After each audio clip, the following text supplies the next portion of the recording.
Bonjour à tous. Dans un monde en pleine croissance, dans un monde où il nous semble parfois que tout s'accélère et où il est urgent de prendre du temps, de prendre du recul, de ralentir, permettez-moi quelques minutes et à titre exceptionnel de vous parler de ces moments où justement chaque minute compte, chaque seconde même, moments rares heureusement mais cruciaux parfois. Permettez-moi de partager un souvenir personnel mais que certains d'entre vous ont peut-être connu aussi et que tous pouvaient connaître si vous le souhaitez, si vous l'acceptez ce soir, si je suis convaincant ce soir. Imaginez votre téléphone, imaginez-vous, vous êtes au travail, chez vous, où vous voulez en fait, avec des collègues, des amis, votre famille, qui vous voulez, où vous voulez, avec qui vous voulez. Au moment où vous y attendez le moins, votre téléphone sonne, une sonnerie qui n'est pas la même que d'habitude. Vous regardez, une notification, un arrêt cardiaque est survenu à proximité, souhaitez-vous intervenir ?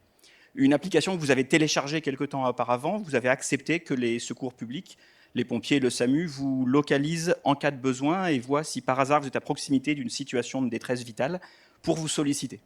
Vous acceptez la notification, la carte s'ouvre, elle vous guide à 200 mètres vers un patient en arrêt cardiaque. L'application vous propose sur le trajet de récupérer un défibrillateur, vous l'acceptez. Selon le paramétrage que vous aviez fait quelques mois ou quelques années auparavant, si vous avez été formé au secourisme, ne serait-ce qu'une heure ou deux, vous serez inscrit comme secouriste. Si vous ne l'êtes pas, vous pouvez vous inscrire et vous aurez juste à aller chercher un défibrillateur. Et dans tous les cas, l'opérateur des pompiers vous appellera, vous guidera et vous expliquera comment faire, vous rappellera les gestes à faire par vidéo, par téléphonie. Ce premier maillon auquel vous avez accepté de participer en tant que citoyen, c'est le premier maillon d'une longue chaîne qui se met en place, mais c'est en fait le plus important, tout simplement parce qu'il permet la suite. Si ce premier maillon est défaillant, la suite ne pourra survenir, arrivera trop tard. Si ce premier maillon a été pertinent, a pu être déclenché, toute la suite pourra se mettre en place. Changeons de regard maintenant, vous sollicitez les secours, les pompiers, le SAMU. Alors je ne veux pas casser l'ambiance, on peut parler de sujets parfois tristes ou douloureux, mais au contraire pour partager cette chance que nous avons dans certains pays comme la France. Deux chances, en fait une double chance. La première, c'est que ces services existent, ce n'est pas le cas partout dans le monde. Et la deuxième chance, c'est que dans certains pays, ces services existent, mais tout dépend de votre couverture sociale, des choix que vous avez faits. En France, double chance, les services seront les meilleurs possibles dans la mesure de ce qui aurait pu être mis en place pour tout le monde, quelle que soit votre origine, votre situation, votre couverture sociale. Chance pour le patient et chance pour les soignants qui peuvent offrir le meilleur d'eux-mêmes, donner le maximum, quelle que soit la personne, quelle que soit la situation. Donc déclinons qu'est-ce qui se passe, que se passe-t-il si vous appelez le 18, le 112, le 15 ? Un opérateur, selon votre détresse, vous enverra la réponse adaptée, si l'on parlait de cette détresse vitale tout à l'heure. 2 équipes secouristes, pourquoi 2 ? Pour être le plus efficace possible et puis pour arriver le plus vite possible, chacune prenant un chemin différent pour arriver. Chaque minute compte. Comme cela a été dit, chaque minute de gagner, c'est 10% de survie en plus dans les situations les plus graves et les minutes passent extrêmement vite. Quelques minutes après, une équipe médicale les rejoint, c'est le système français, l'hôpital se déplace auprès de vous. Tout ce qui peut être mis en place pour essayer de sauver une personne en détresse va être fait. Parallèlement, l'opérateur vous a guidé par téléphone, il vous a expliqué quoi faire, il a déclenché, si besoin, une vidéo sur votre téléphone pour déclencher, pour vous aider à distance à réaliser les bons gestes. Il a recherché des citoyens sauveteurs sur une plateforme Staying Alive dont je vous parlais tout à l'heure pour regarder si des secouristes sont par chance à proximité. Depuis quelques mois, dans certaines villes, il a déclenché un défibrillateur si quelqu'un a eu le bon goût, la bonne idée d'équiper son magasin, son immeuble d'un défibrillateur, de l'inscrire auprès des services publics et de financer un dispositif permettant de le déclencher à dispositif, GeoCœur. Un témoin passant à côté avec un QR code verra comment prendre le défibrillateur et vous l'amener. Encore une fois, tout est mis en place pour faire le mieux possible. Alors en 2025, que penser du sujet ? Quels sont nos enjeux sur le sujet ? Le premier, c'est qu'on peut faire encore mieux. Je suis très heureux de parler dans une école d'ingénieurs parce que les progrès techniques depuis des décennies, l'effort cumulé de soignants, de professionnels du secours, de la santé, de la médecine d'urgence, cumulé aux progrès techniques, ont permis de faire de mieux en mieux, d'améliorer la survie. La survie a doublé ces dernières années grâce à l'accumulation de progrès techniques mis au service de cette organisation.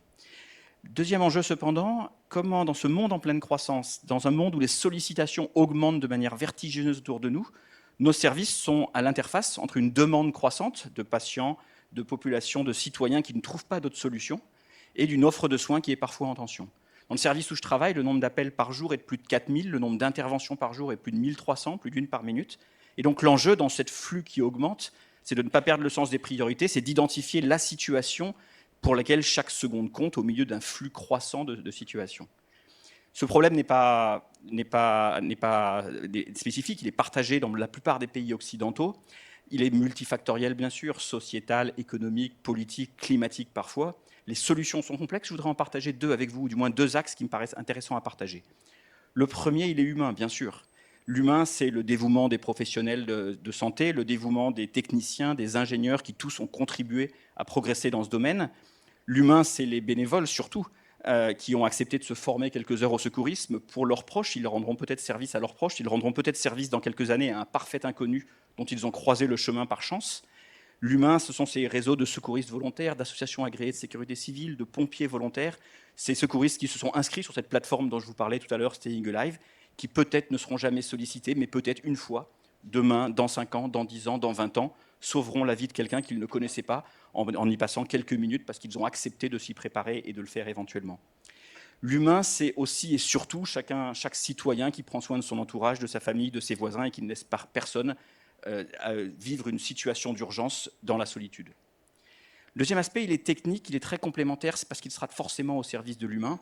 Mais chacun des maillons que je vous ai décrits peut être en tension dans cette situation de croissance permanente. Chaque maillon peut être ralenti, peut être embolisé, peut être une source de ralentissement de la procédure globale.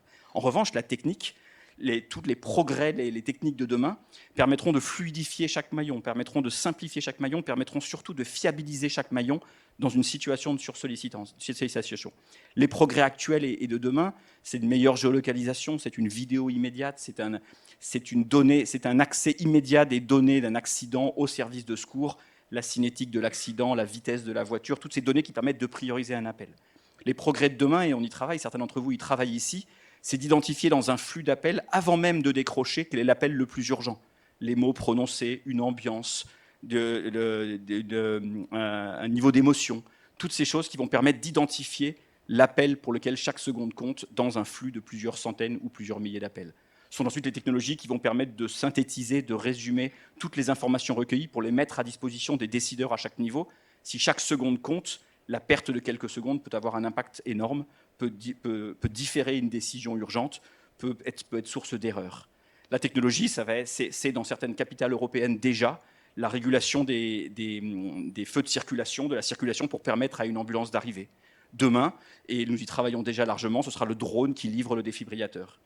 Et ces situations encore après-demain, et c'est peut-être le plus important, la technologie permettra pour les personnes à risque de prédire le niveau de gravité et de prédire l'évolution d'une situation urgente avant qu'elle ne devienne réellement urgente, de filiariser un patient dans la bonne direction avant que survienne une urgence.